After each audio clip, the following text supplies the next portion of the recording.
باعث الأنبياء والمرسلين والصلاة والسلام والتحية والإكرام على البشير النذير الصراط المنير سيدنا ونبينا وشفيعنا إن شاء الله أبي القاسم محمد اللهم صل على محمد وآل محمد. اللهم صل عليه وعلى أهل بيته مراحل جلالك وجمالك واللعن على أعدائهم الشاكين فيهم المنحرفين عنهم أجمعين. أما بعد فقد قال الصادق عليه السلام جدوا واجتهدوا وإن لم تعملوا فلا تحسبوا. صلوات محمد. اللهم صل على محمد وآل محمد. اور سورہ توحید کی تلاوت فرما کر کے مرحوم مظفر عالم ابن الطاف حسین اور مرحوم اقبال وزیر نقوی ابن وزیر حسین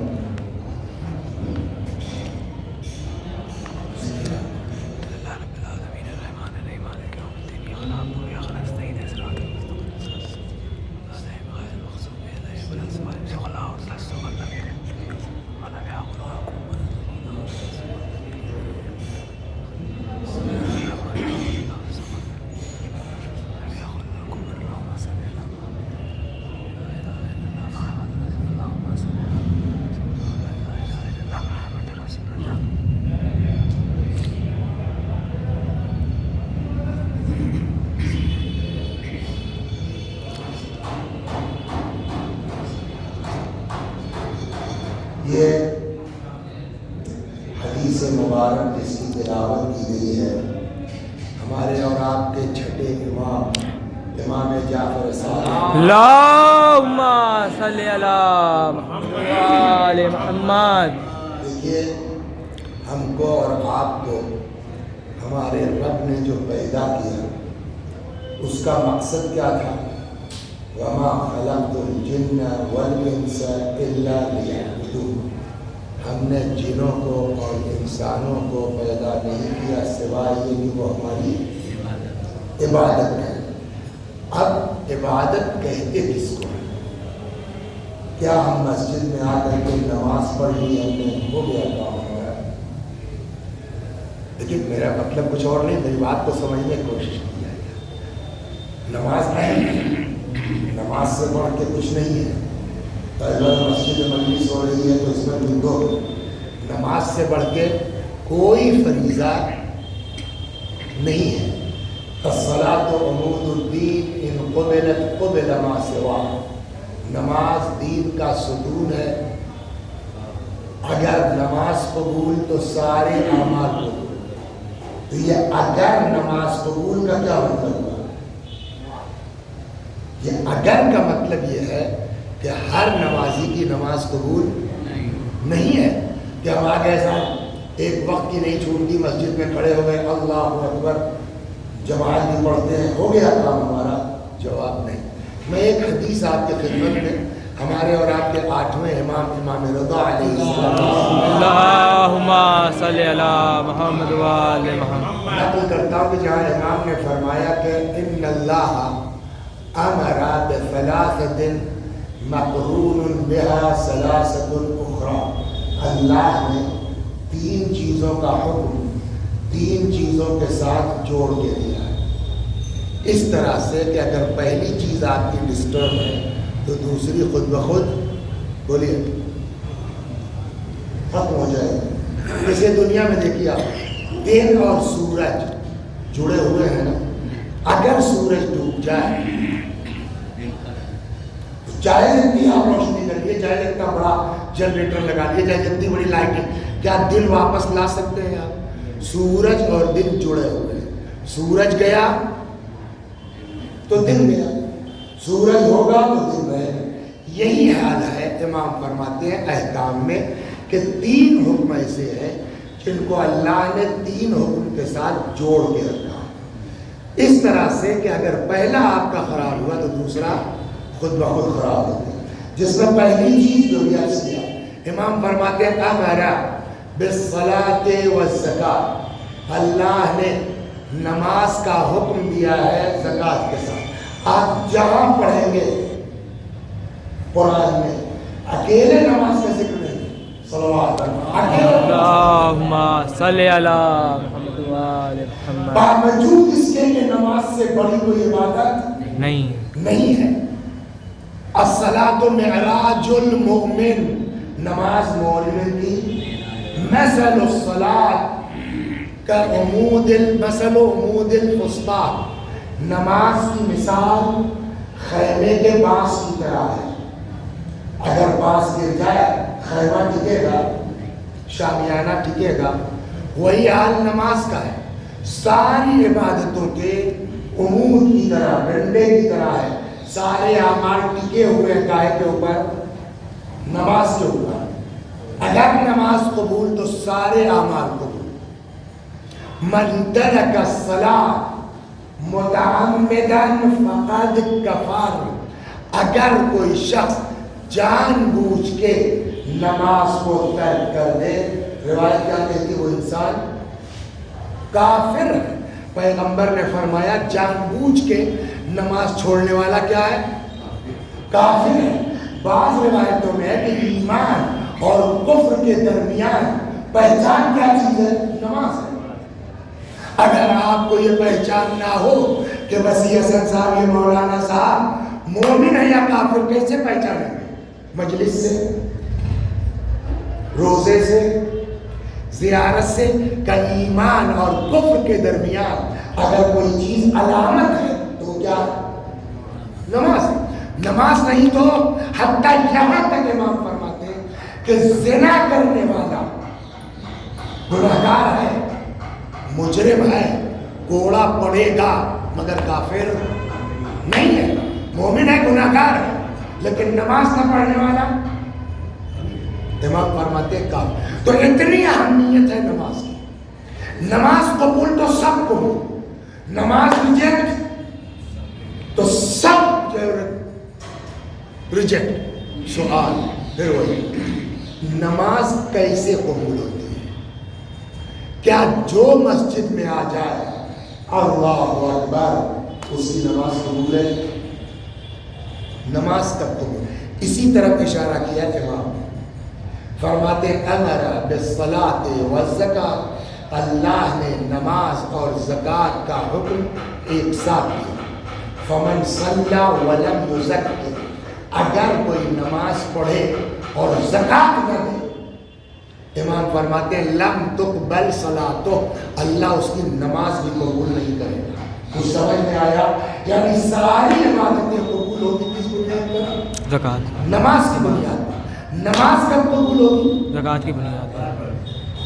تو کیا زکوٰۃ نماز سے بڑھ کے؟ صلوات اللہم صلی علی محمد و آل محمد۔ ابھی تک تو ہم یہ سمجھ رہے تھے کہ نماز سے بڑھ کے کچھ نہیں، لیکن یہ کیا سمجھ رہے ہیں کہ بے شک نماز سب سے بڑھ کے ہے، لیکن قبولیت کے لیے نماز میں کیا کرنا پڑے گا؟ زکوٰۃ دینی پڑے گی۔ یہ عجب جہاں بھی آپ قرآن میں دیکھیں، اقیم الصلاۃ وآتوا الزکاۃ، ساتھ ساتھ ہے نہیں، یقیمون الصلاۃ ویؤتون الزکاۃ۔ جہاں آپ قرآن میں نماز کا ذکر پائیے گا اکیلا نہیں ہے، زکوٰۃ کے ساتھ ہے۔ اس کے پیچھے راز کیا ہے؟ زکوٰۃ کا مقصد کیا ہے؟ زکوٰۃ خرچ کہاں ہوگی؟ اب جو زکوٰۃ کا جو ہے وہ خرچے کا حکم ہے، زکوٰۃ کہاں خرچ ہوگی؟ Only for poors. زکوٰۃ خرچ ہوگی فقراء، زکوٰۃ خرچ ہوگی کہاں؟ فقراء میں، غرباء میں۔ نماز کس کے لیے ہے؟ اللہ کے لیے۔ زکوٰۃ کس کے لیے ہے؟ فقراء کے لیے۔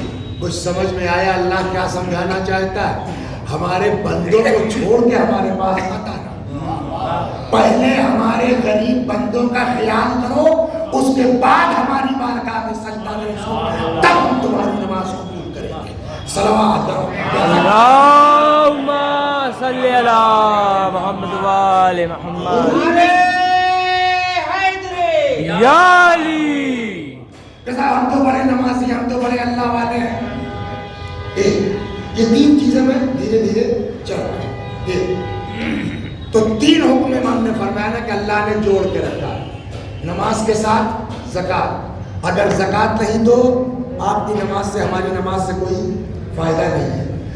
دوسرے نمبر والے کو میں ذرا لیٹ کروں گا، اس لیے اسی کے مناسبت سے مجلس ہے باپ کی یا والدین کی اس طرح کی، تو اس کو ہم تیسرے نمبر پہ لے آئیں گے. تیسرے والا دوسرے پہ کہتے ہیں.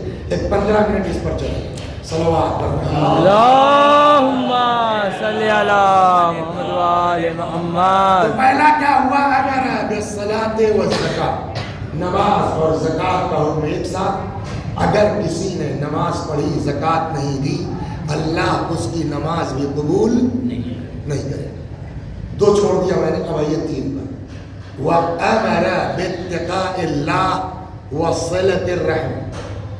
اللہ نے تقوی اور صلہ رحم کا حکم ایک ساتھ دیا ہے. تقوی کیا چیز ہے؟ 5 منٹ اس پر رکے تب سمجھ میں آیا کہ اسلام. دیکھیے نماز بھی عبادت ہے، نماز بھی عبادت ہے، روزہ بھی عبادت ہے. روزہ ہی عبادت نہیں ہے جب تک آپ اللہ کے ایک صلوات پہ قصہ سنیں. اللہم صلی علی محمد و آل محمد. حضرت موسیٰ سلام اللہ علیہ جا رہے تھے مناجات کے لیے. راستے میں ایک نابینا اندھا لیکن بڑا اللہ والا. ہم اور آپ تو نہ فرشتوں کو دیکھ پاتے ہیں نہ جن کو دیکھ پاتے ہیں. فرشتے کی ڈیفینیشن کیا معلوم ہے؟ یتشکل باشکال مختلفہ سوى الکلب والخنزیر. فرشتہ جو چاہے شکل اختیار کر سکتا ہے سوائے کتے کے اور سور کے. نہ جس جانور کی شکل فرشتہ اختیار. یہی فرق ہے جن میں اور فرشتے میں. جن کے لیے بھی ہے کہ یتشکل باشکال مختلفہ، جن جو چاہے شکل اختیار کر سکتا ہے. حتی الکلب والخنزیر، وہ کتا بن سکتا ہے سور بن سکتا ہے لیکن فرشتہ نہیں. تو اب فرشتہ جو چاہے شکل اختیار کر سکتا ہے، پرندہ بن جائے آدمی بن جائے. حضرت موسیٰ علیہ السلام جا رہے ہیں تو نبی تو دیکھ لیتے ہیں نا، پہچان لیتے ہیں. ایک نابینا ایک اندھا پڑا ہوا ہے، اس کے سینے پہ 2 پرندے بیٹھے ہیں اور اس کے منہ میں دانا ڈال رہے ہیں. تو ہم آپ تو سمجھیں کہ صاحب پرندہ ہے، کوئی سدا ہوا ہے، سکھایا ہوا ہے. لیکن نگاہ موسیٰ نے تو پہچان لیا نا کہ پرندہ نہیں ہے. یہ کون ہے؟ یہ تو فرشتے ہیں، اس کو کھانا کھلا رہے ہیں. وہ گھوم گئے. کون سا؟ وہ تو اندھا ہے. میں موسیٰ نبی خدا. ارے حضور آپ کہاں؟ خیریت؟ تدور پہ جا رہا تھا مناجات کے لیے. ہم کو آپ کو چانس مل جائے تو ہم کیا پوچھوائیں گے؟ جیسے آپ کو اگر چانس مل جائے تو کیا پوچھوائیں گے؟ 2 جگہ سے آفر ہے جاب کا، یہ والی ایکسیپٹ کروں گی، یہ والی. یہی نہ ہوگا. 3 جگہ سے رشتے آئے ہوئے ہیں، سمجھ میں نہیں آ رہا ہے. یہ بھی جو ہے ٹھیک لگ رہا ہے، یہ بھی ذرا پوچھیے گا اللہ میاں سے اب کیا استخارہ کروائے، پوچھ کے آئیے گا کیا کریں. لیکن اس نابینا نے جانتے کیا پوچھا؟ بہت زیادہ اگر اللہ والے ہم لوگ ہو گئے تو کیا پوچھیں گے؟ جاب کا نہیں پوچھا، روزی کا نہیں پوچھا، رشتے کا نہیں پوچھا. بہت اللہ والے ہوئے تو کیا پوچھیں گے؟ ذرا پوچھیے گا کہ بچیں گے، جنت ونت ملے گی، سب جو کر رہے ہیں اس کا کوئی فائدہ ہے، بس نا. لیکن اس نابینا نے یہ بھی نہیں پوچھا، اس لیے کہ اس کو اپنے اوپر اتنا اعتبار تھا. یار فرشتہ کھانا کھلا رہا ہے تب تو میں جنتی ہوں ہی. لہذا اس نے یہ ایک جملہ اور سن لیں. میں آپ بزرگوں سے معذرت کے ساتھ یہ جو ہمارے چھوٹے بھائی ہیں ان کے لیے عرض کر دوں، دین جس چیز پر فوکس کر رہا ہے نا وہ مین یہ ہے کہ بھیا چاہے جتنی نیکی کرتے جانا، خبردار کبھی اپنے عمل پر گھمنڈ مت کرنا کہ ہم بڑے مومن ہو گئے، ہم بڑے اللہ والے ہو گئے. کب کہاں چوک گئے ہو ہم کو پتا بھی نہیں. وہ تو جب حساب ہوگا تب سمجھ میں آئے. تو کہنے لگا یار نبی اللہ ذرا خدا سے پوچھئے گا جنت میں میرا پڑوسی تو اس کو پتا جب فرشتہ مجھ کو کھانا کھلا رہا ہے تو جنت تو ہے نا، لہذا جنت میں جاؤں گا نہیں جاؤں گا یہ نہیں پوچھا، جنت میں میرا پڑوسی کون؟ موسیٰ گئے اللہ سے جو بھی بات ہوئی پلٹنے لگے، خدا نے کہا میرے بندے نے کچھ پوچھوایا ہے آپ سے؟ کہا اس نے یہ پوچھا، جانتے ہیں کیا جواب دیا خدا نے؟ کہ جا کے کہہ دینا اس سے بھیا جنت میں جاؤ گے تب نہ پڑوسی کی بات ہوگی، ابھی اگر میں کہوں کہ صاحب الہ آباد میں یہ میرے پڑوسی ہیں، اچھا کوئی الہ آباد مکان لے لیا کیا آپ نے؟ کہا نہیں تو تب کیسے پڑوسی ہوئے؟ تو جب جنت میں آپ کی جگہ ہی نہیں ہے تو پڑوسی کہاں سے بات ہوگی؟ موسیٰ علیہ السلام آ گئے، خود حضرت موسیٰ کو غیرت آ رہی کہ بیچارہ اتنا کانفیڈنٹ ہے، اپنے دل مطمئن ہے، کیسے کہوں اس سے، لیکن پیغامبر ہے، پیغام تو پہنچانا ہے نا۔ بولا مجھے کیا ہوا یا نبی اللہ؟ فرمایا بھیا تم کو جنت میں جانا ہی نہیں ہے یار، رونا چاہیے چیخنا چاہیے، رہیے صاحب اس کے باوجود نہ رویا نہ چیخا نہ فریاد کی، کہنے لگا یا نبی اللہ آپ دیکھ رہے ہیں فرشتے مجھ کو کھانا کھلا رہے ہیں؟ کہا میں کچھ ہوں تبھی تو، کہا اور میں یہ بھی جانتا ہوں کہ اللہ عادل ہے، خدا نا انصافی تو کسی کے ساتھ نہیں کر سکتا، ہاں تو کوئی نہ کوئی تو جرم ہے میرا جس کی سزا یہ ہے، اس سب کے باوجود تو وجہ کیا ہے کیوں میں جنت میں نہیں جاؤں گا؟ موسیٰ نے کہا یہ بتاؤ تم تو فلاں جگہ کے رہنے والے ہو، کہا جی ہاں، تو یہاں جنگل میں کیا کر رہے ہو؟ تنہائی میں یہاں کیا کر رہے ہو؟ کہا ہمارے گاؤں والے علاقے والے سب بے دین، لا مذہب، نہ اللہ کا رسول، نہ دین نہ ایمان، میں نے سوچا ان کے بیچ رہوں گا میرا بھی اپنا ایمان جائے گا، چلو یار جنگل میں رہ کر کے کم از کم اکیلے عبادت کر کے اپنا دین تو بچا لو گے۔ حضرت موسیٰ نے کہا یہی بات خدا کو ناپسند ہے کہ تم نے اپنی نجات کی فکر کی، اللہ کے بقیہ بندوں کی نجات کی فکر تم کو نہیں تھی۔ کہتا ہے کہ یا نبی اللہ یہی غلطی ہے میری؟ کہا مجھ کو اعتراف ہے، ایک کام اور کر دیجیے۔ کہا کیا؟ کہا خدا سے کہہ دیجیے کہ اس کو تو پتہ نہ تھا کہ اگر میں اپنے محلے میں رہتا کتنے لوگ میری تقریر سے سمجھانے سے ٹھیک ہو سکتے تھے، کہ یہ سب کو معاف کر دیں، میرے جسم کو اتنا وسیع اور عریض کر دیں کہ سب کا عذاب اکیلے چکنے کو تیار۔ موسیٰ علیہ السلام پلٹ کے آئے، کہا اب تیری جنت پکی،